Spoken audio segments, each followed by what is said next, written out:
Today I am joined by Peter Hartley, who is the captain of Indian Super League side Jamshedpur. Thank you so much for joining me today, Peter. You're very welcome, buddy. We'll start with my basic, generic, stock standard first question. Just how did your love and passion for football first begin? Just basically playing at my local youth club when I was a kid. I was from a council estate in Hartlepool. There was a youth club just around the corner, and I used to go every night, 4:30 till 6. And then we played indoor football in the sports hall when I was like 6, 7, 8 year old, and then just grew from there. I was addicted to the game, to be honest. I still am. I love it. I'm very passionate about the game. But when I was a kid, it was purely fun, and it's just one of them things. I'd done it every day after school, at school, with a tennis ball, with anything we could play with, and it just grew from there. And then I became not a bad player, so I made a career out of it. I mean, I can't say I'm shocked hearing an Englishman being obsessed with football, but when you were growing up, did you have any football heroes or idols? If so, who were they? Obviously I'm a big Liverpool fan, so Steven Gerrard for me, massive. I used to love watching him play.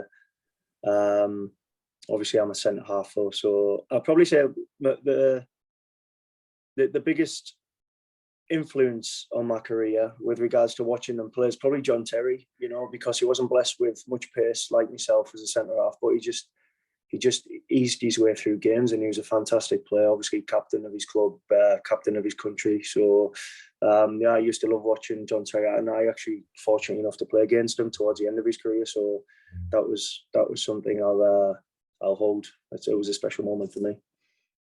Now, I'm noticing a trend whenever I interview goalkeepers or centre backs, when they tell me a story about them starting out as a striker or attacking midfielder and then moving back towards, defence or goalkeeping. So for you, is it the same story, or were you always a defensive player?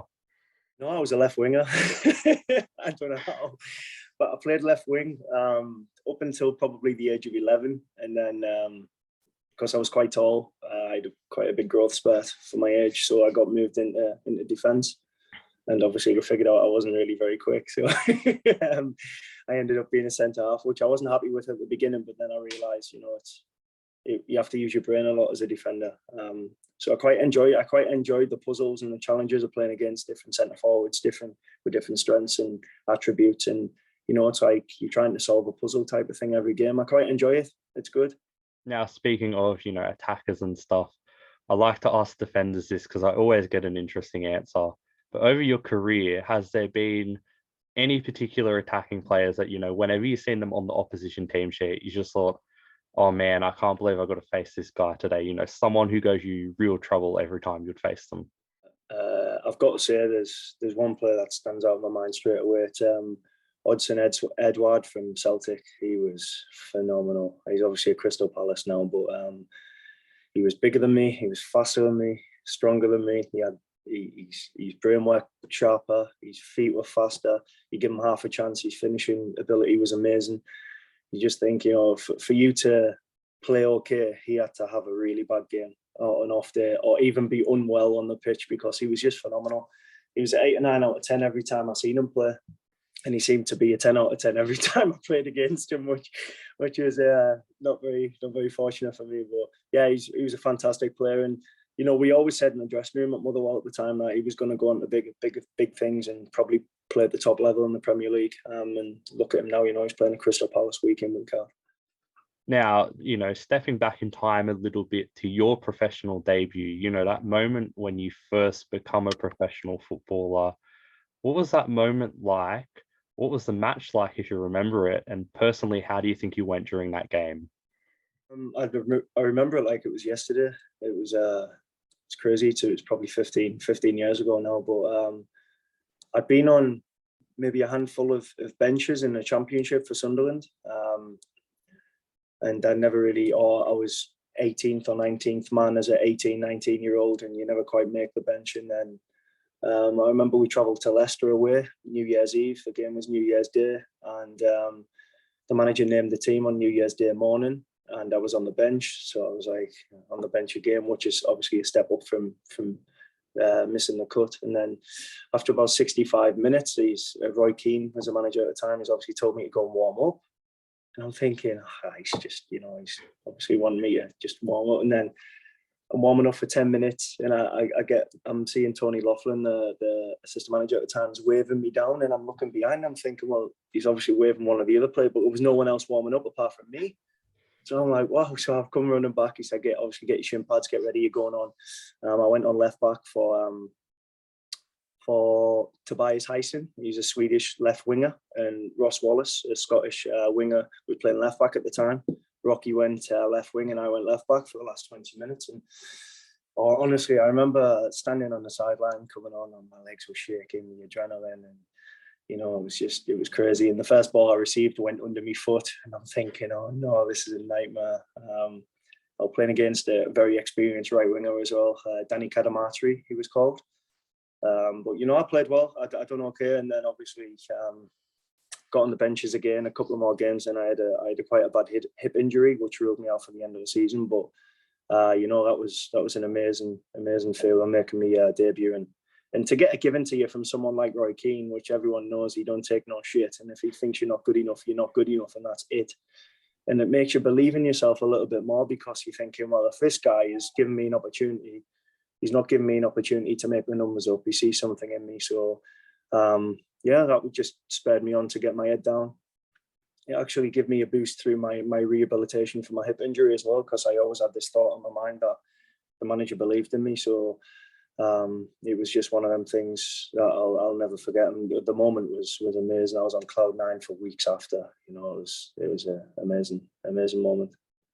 Now, I'm a Newcastle United fan, but even I can appreciate... Should we stop this interview now, huh? Should we stop? Even I can appreciate and recognise what a massive, massive club Sunderland are, with, diehard supporters who just absolutely live and die for the club. So when you were playing for Sunderland, even being part of the squad, did you feel massive pressure knowing that pretty much a whole city's dreams are staked on, you boys going out on the pitch and performing well, or did you just roll with it? You know what? It's because I'm from the area. I'm from the northeast of England. I think the northeast of England, even Middlesbrough, Hartlepool, places like Sunderland and Newcastle, like you've mentioned, people just live and breathe football. So you're sort of brought up around the feeling, the pressure, the living. You work Monday to Friday and the weekends for football. That's just how it is. So I think I had a bit of an advantage in that aspect of being brought up in the same environment as where the club was from. So no, there was no pressure on my behalf. Obviously, being a young kid as well, you're never under pressure. It's more the experienced pros that feel the pressure the more, because they take on more responsibility. But it was just amazing, getting the opportunity to obviously be at the club from 12-year-old to 21-year-old and play with some amazing players. Like, honestly, some of the players that we had at the club had won Champions Leagues and went on to win Champions League, being captain of a Champions League winning team, like Jordan Henderson and players like that. You look back now and you just think, wow, like, what an opportunity and experience. To get that given to you as an 18, 19-year-old, it definitely stands you in good stead for a decent career, for sure. Now, as you just mentioned, you're from the area. If I'm not mistaken, you're from Hartlepool, and Yeah, correct. Yeah. You went on to play for Hartlepool quite a number of times. So what was it like to represent your hometown club? As you said, people in the area live and breathe football. What was it like to actually make such an impact at a club from where you're from? Yeah, well, I had the opportunity to leave Sunderland a couple of times. In when I was 20, 21, it just didn't feel quite right. And I felt like, I wasn't far away from maybe getting into the first team. So I sat and I developed myself and worked hard on my game. And then an opportunity came. I think Roy Keane had been sacked in the Premier League era. Ricky Spurrier was caretaker manager, and the opportunity came to go to Hartlepool, which was my hometown club, and a club I had a season ticket for years before I became professional. And I spoke to Ricky at the time, and he was like, listen, I was in a similar situation as a kid at your age. Sometimes it's good to, there was a contract there for me at Sunderland to sign again if I wanted to. And he just said he wouldn't be manager next season. He doesn't know who's coming in. He said, sometimes if you take a risk, it works out for you, type of thing. So go and make your own career if that's a choice you decide to do. And it was Hartlepool, and there wasn't really a choice for me. it was already set in stone when I realised it was Hartlepool United. So, I went there and I initially went as a left back, and I was quite frustrated because you feel the pressure. It's your hometown club, and all your mates are going to the games, your family, and you know a lot of people in the town. You grew up there, and you're playing out of position, and you're trying your hardest, and it's not quite working. And you're thinking, God, these guys haven't seen the best of me, type of thing, And when you're a young kid as well, you sort of work. You try too hard instead of just letting the game flow and come to you. You try and force things. And my first season wasn't great, albeit I played probably every game, but we were scrapping in the relegation zone, and we ended up staying up last game of the season. Then I remember the second year I got moved into centre half, and I just went from strength to strength. Like I signed a new 4-year contract, done really well. I got the captaincy at 22, 23-year-old, I think I was. So, when I got the opportunity to play centre half and play for my club, and obviously I don't know, I've made a bit of history at the club as well, because me and a guy called Jamshedpur scored in the same game. So Hartley and Poole scored for Hartlepool. So, I don't think that's happened many times. So, that'll be something that, it was very special for me, because it's my hometown club and the team I support. And to do something like that was incredible. So a lot of footballers I've spoken to who've played in the English lower leagues, no matter what leagues they've played in before and after, have kind of told me that the English lower leagues are some of the toughest they've ever played in. It has a real reputation across the world, even the people like me in Australia, of being this difficult league to play in with tough football. So would you say that reputation is justified at all, or would you say it's a different story? No, definitely justified. It's relentless. League Two, League One, Championship is absolutely relentless. You're playing Saturday, Tuesday, cup games. There's 3 different cups. There's obviously you're playing 46 games a season, and if you get into the playoffs, there's an extra games on top of that. It's relentless, and physically, obviously, you adapt your training to deal with it physically. The coaches and the staff adapt the training. You're doing a lot of traveling, so you don't train so much when the game schedule is busy. But mentally is the hardest thing. If you go on a run of 4 or 5 games without a win, mentally, it's with experience you find ways to get around it with the team. I mean, my experience what I've experienced at them levels is, brought me on leaps and bounds. And when you get your late 20s, you find ways to help young teammates with it. But the mental aspect of them divisions is very, very, very challenging. Like it's, you can get mentally fatigued before you get physically fatigued, because, for a game, you've got to prepare. You have different players have certain ways of preparing for games, but you've got to mentally visualize certain aspects of areas on the pitch and what I would do in tough situations on the pitch. And when you're playing Saturday, Tuesday, to mentally get yourself in that place every single games, it's nigh on impossible sometimes. So you've just got to have a free mind, so to speak, a clear mind and like a blank canvas, go out and do your best. But it's tough. It's a tough going, and it is a slog. And a lot of my friends play at that level now, and credit to them, because when you get older, you certainly feel it in your joints. That's for sure. So as you mentioned earlier, you played in Scotland, and we just talked about you playing in the English lower leagues, but then you made the move to where you are now, India. So firstly, how did your move to India come about? The season before I came to India, one of my friends moved out here, Carl McHugh, which I played with him at Plymouth and Motherwell, a very close friend. And I was in close contact with him all the time, and he was telling me how good it was. Obviously, he was really enjoying it. And I spoke to my wife quite a lot, and I was just thinking, we've played in England, I've played in London and Plymouth, I've travelled all over England, played in Scotland, finished 3rd in the SPL, got into 2 cup finals. What more can you really do in Scotland? Maybe that's 31-year-old, let's try something new. So it was something I had at the back of my mind, but it wasn't a guarantee. It was never no guarantees in football. You've got to be given the opportunity, then you've got to take it, type of thing. So end of the season at Motherwell, there was, because of coronavirus, there was financial difficulty, and they offered me a new contract. Wasn't viable for me to stay there. So I was sort of just waiting for something to happen. In the summer, I kept myself ticking over. Yourself, everybody was in lockdown, so it was difficult. You can't go to the gym, you're just jogging. And I remember I'd been for my morning jog, come back, took my son to nursery, and I'd come back, and I was in the shower at the time, and I could hear my phone ringing. And I got out of the shower, and it was the Motherwell manager, Stephen Robinson, missed call. So I rang Robbo, and he just said, I've spoke to Owen Coyle's been in touch for a reference. I believe he might get in touch for a chat with you. Obviously, I played against Owen's Burnley team. I played against the Gaffer's Ross County team before. So he knew a lot about me in England. He'd seen me play a lot of times.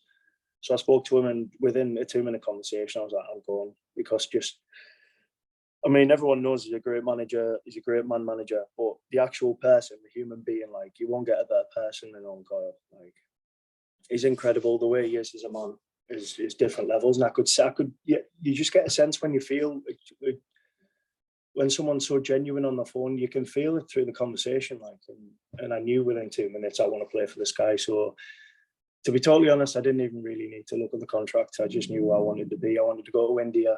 I wanted to play for Owen Coyle. I wanted to try something new, and I want to be successful. And I had a feeling that this was the right guy to bring success to this club, and I took the opportunity. Yeah.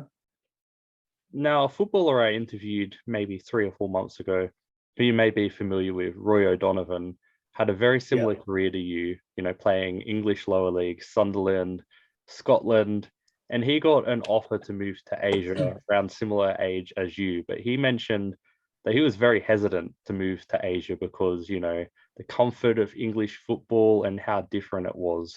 So was that something that was going through your mind when the offer to India come about, hesitancy, or were you always just 100% set? If it was somebody I didn't know phoning me, and if I didn't know somebody that was already experiencing this league, maybe. But the fact that I had one of my best mates playing at this level, in this league, in the ISL, and it was a manager from the UK who managed at the top level working out here, there was no hesitancy in my mind at all. My mind was made up, like I said, we spoke on the phone for about half an hour, but after 2 minutes, I already knew I'd run through a brick wall for this guy already. My mind was made up. I played with Roy O'Donovan at Hartlepool. He had a very good season. He come on loan at Hartlepool, and the season I talk about there, my first season at the club, is when I played out of position. That was Roy's loan season, and he actually kept us in the league. His goals kept us in the league that season. Yeah, he's a great lad. I come through the ranks for Roy. We signed him when I was at Sunderland as a youngster. We signed him. He's a very good player, very fast, good striker, great guy as well, fantastic bloke. Yeah, absolute top guy. So when you first moved to India, was there anything about the culture and football culture that was different to what you expected? If so, what was it? The food. Wow. Obviously, me and my wife back home love an Indian, a takeaway every now and then and stuff like that. But you come to a place like India, and the food takes a little bit to getting used to. It's not a problem now. It took me a while to try new things. Obviously, you get Delhi belly for a while, and then you get used to it, and you're okay. But I tell you what, there was the biggest thing that's opened my eyes is the people. We're so amazing. Like, they've got pure hearts. They really want to help you in a genuine way. The good people.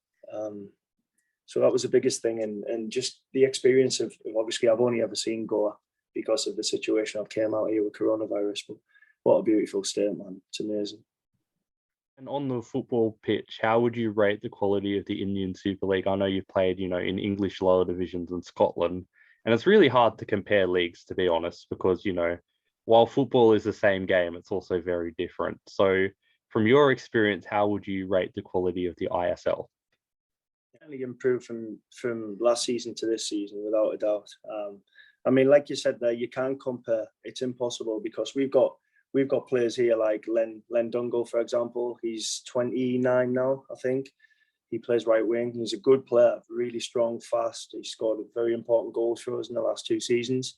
We only started playing when he was 17 because they just don't have the foundations in place. They're starting to get them in place now.